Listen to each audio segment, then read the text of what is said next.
In this episode of The Wandering Adventurers, we explore the desert beauty of Saguaro National Park, home of the towering giants of the Sonoran Desert.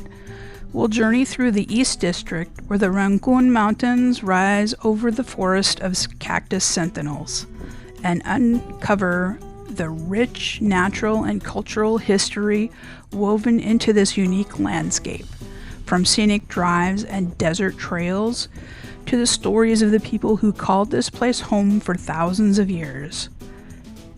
This isn't just a road trip.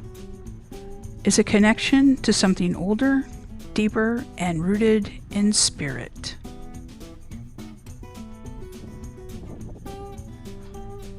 A brief history of national parks and the legacy of the saguaro. The birth of national parks. The idea of protecting wildland for future generations was once a radical idea. In 1872, the U.S. government established Yellowstone as the first national park in the world, a place to be preserved for the benefit and enjoyment of the people.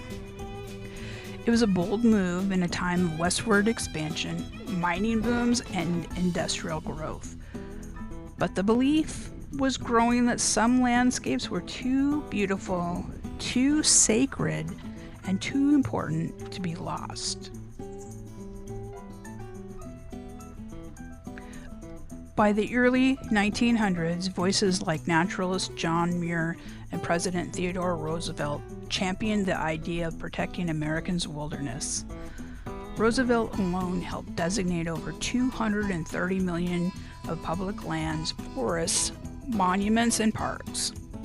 In 1916, President Woodrow Wilson signed the Organic Act, creating the National Park Service, a federal agency whose mission is to preserve, unimpaired, the natural and cultural resources of parks for the enjoyment of future generations. Today, over 400 sites are managed by NPS. From vast wildernesses to historic battlefields to sacred tribal lands. The Sonoran Desert is unlike any place on Earth. An ancient living landscape full of creatures and plants adapted to extremes. Towering among them is the saguaro cactus, a giant that can grow up to 40 feet tall and live for more than 150 years. In the early 20th century, locals and scientists began to worry. Overgrazing, cattle ranching, and development were threatening the saguaro's fragile habitat. In 1933, President Herbert Hoover established the Saguaro National Monument to protect a portion of this rare desert ecosystem. It became a national park in 1994, split into two distinct districts. The East, Rincon Mountain District, home to the desert grasslands and higher elevations. West District, Tucson Mountain District, dense with cacti, rocky trails, and sweeping desert views. Both areas protect not just cacti, but bobcats, javelinas, Gila monsters, desert tortoises, and snakes. Yep, those no sticks and those spicy sticks. The park is also a refuge to people, hikers, artists, scientists, and wanderers alike. Long before it was ever a park, the land was, and still is, home to the Tohono O'odham Nation, whose name means desert people. For thousands of years, they've lived with the rhythms of the desert, planting crops, harvesting wild foods, and honoring the saguaro, not as a plant, but as a living ancestor. The Tohono O'odham culture. The saguaro is believed to have once been a human being, transformed to stand watch over the desert. Their traditional lands spans southern Arizona to northern Mexico. Though much of their territory was disrupted by borders and colonization, the Tohono O'odham remained deeply connected to the region surrounding the Saguaro National Park. Today, they continue to fight for land recognition, water rights, and protection of sacred sites. Their voices are essential in any honest story about this land. Why it still matters. National parks are more than scenic postcards. They're acts of hope, preserving ecosystems, honoring cultural heritage, and reminding us that some things are worth protecting. Saguaro National Park is a place where giants grow slowly, where the desert breathes in silence, and where the stories of both land and people live on. The Saguaro and its people, deepening the story, cultural survival, and sacred connection. The Tohono O'odham Nation is called the Sonoran Desert home for thousands of years. Formerly known as Papago, a name given by Spanish colonizers, they are the original caretakers of this land, and their relationship with the desert is deeply spiritual. The saguaro cactus is central to their beliefs, the Tohono O'odham cosmology. The saguaro is more than a plant, it's a person, a being that once walked the earth like us. It is said that a boy who buried himself in the sand sprouted into the first cactus, reaching his arms to the sky. The Tohono O'odham hold an annual saguaro fruit harvest ceremony in June. As saguaros bloom and fruit ripens, it signals the desert new year. This is a time of celebration, thanks, and connection with ancestors and nature.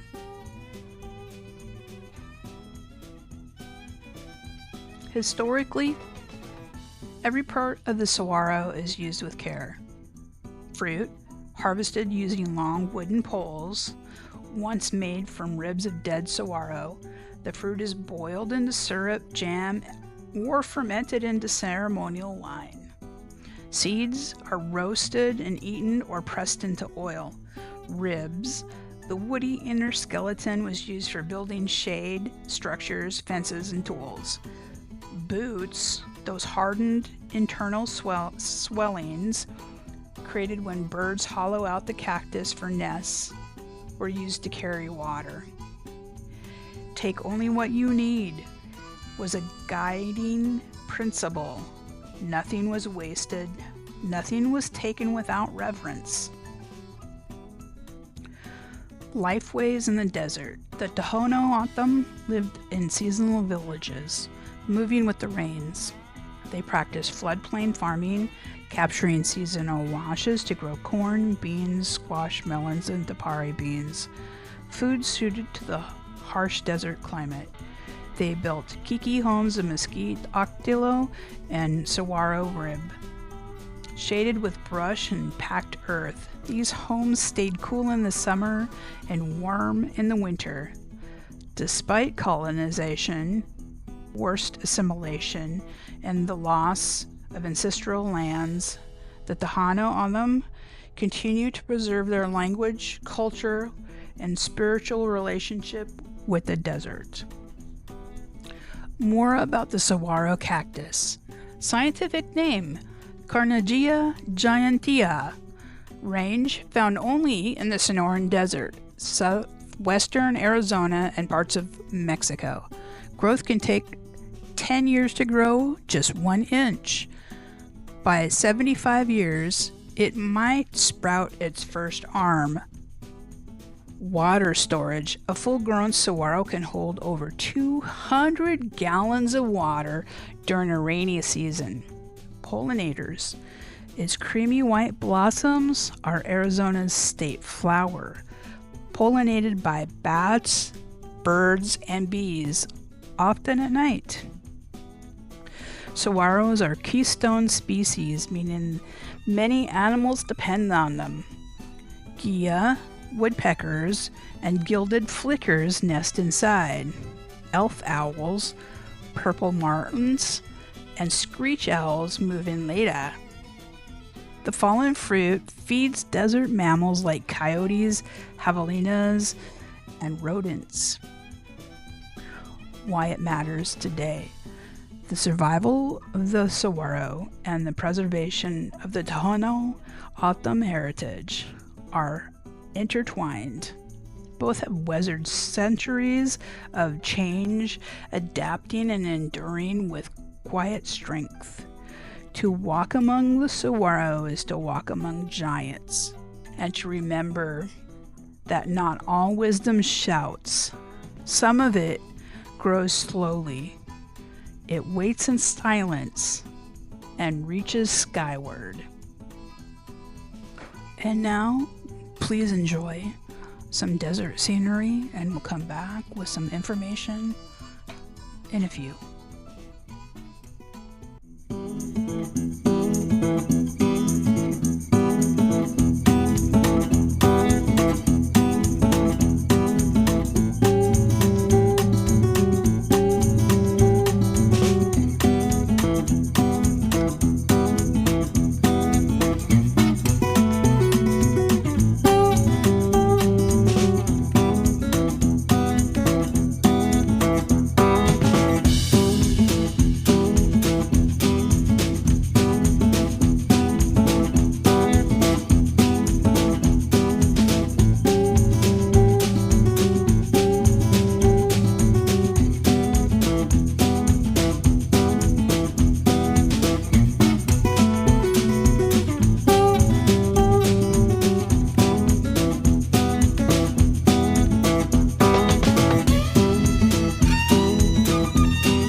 Here are some takeaways from this desert.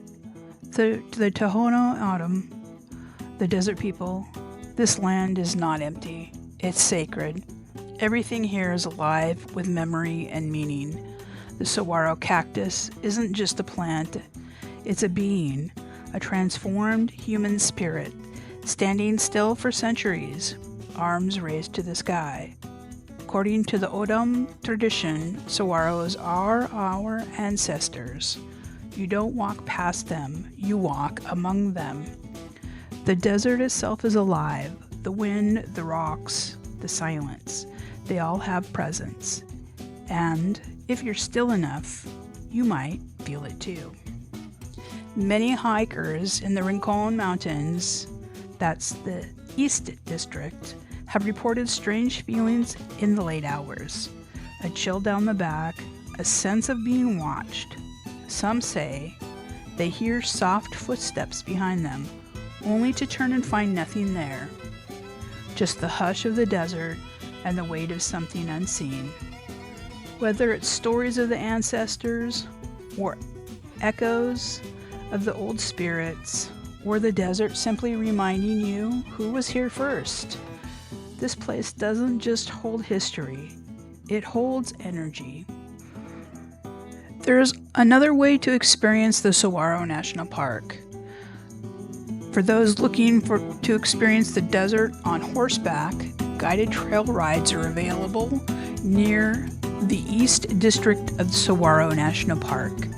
Several stables offer rides through the desert washes and cactus forests, giving visitors a unique up-close perspective of the Sonoran landscape.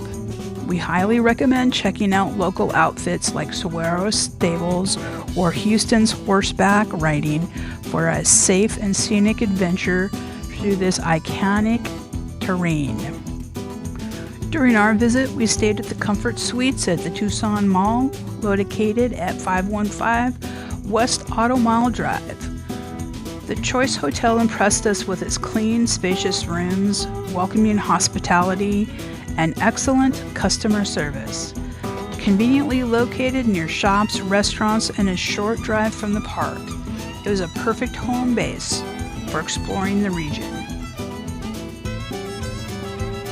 After a long day of hiking and filming, we grabbed a well-earned bite at Whataburger, located at 4030 West River Road in Tucson. Their patty melt hit the spot. Juicy, melty, and exactly what the desert cravings called for. It's a great casual stop when you need to recharge and refuel. As the sun sets over the cactus-strewn horizon, we leave this sacred place with more than just photos. We carry its stillness, its strength, and its stories with us. The saguaros will keep standing, the ancestors still watching, and the desert winds will whisper for those who know how to listen. Thank you so much for joining us on this journey. Until next time, friends, keep wandering.